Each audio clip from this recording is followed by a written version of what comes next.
What's Under the Wharf is an educational event that we usually have twice a year, and it's just to give people the opportunity to see the broad range of animals that we find down here in Narooma and living under this wharf. It's actually a really important habitat in and of itself, and it supports a lot of life. We have divers that come down and do some collecting for us. Then the animals that they collect, we transfer up to the tanks. Then we're able to speak to the public and the community about those animals.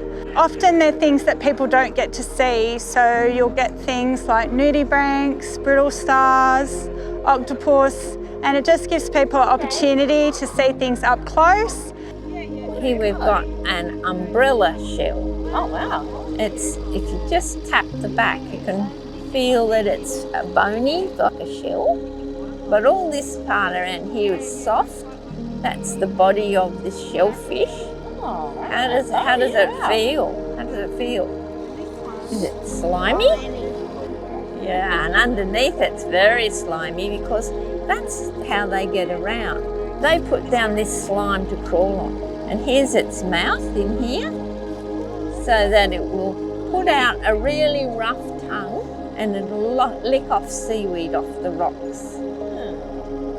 And the thing about nudibranchs is most of them are girls and boys together. They can both lay eggs. They tend to eat sponges and they're often brightly coloured as a warning to fishers, don't eat me, I'm poisonous. And they've both got the tentacles at the head. They can smell in the water with those too. If it finds a nice sponge that it thinks would be nice to eat, it'll settle down there and start chomping away on the sponge. They can be really beautiful colours. You see the head there and the tail there? And you see the little frills on the back? That's its gills. That's how it gets the oxygen out of the water. So that's why they're called a nudibranch, because they've got naked gills. Did you want to have a look at the starfish? This one's called a 11-armed sea star. He's quite spiky, and so what do you think those spikes might be for? Yes, and to protect himself. They grow about the size of a dinner plate. He's got loads and loads of sucker feet, which you'll see in a minute.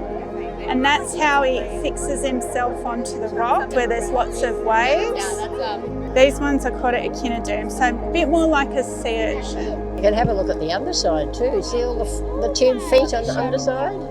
That's how they move around. These animals are predators, and they like eating things like oysters and mussels. And that's the mouth in the middle, and then food goes in there and they poo out there. A bit like an octopus, that's right. Did you see the octopus over there in that tank? This octopus could get much bigger, and he would like to make a little house in between some rocks. So there's his eyes, there's his siphon there. His siphon takes in water so he can breathe. But if he wants to move quickly, he can squirt with his siphon and shoot backwards. This one's a sea urchin, so he's an echinoderm as well. All the different spines can move independently of each other. If we put him in the water, you can see the tube feet will probably be a bit easier to see.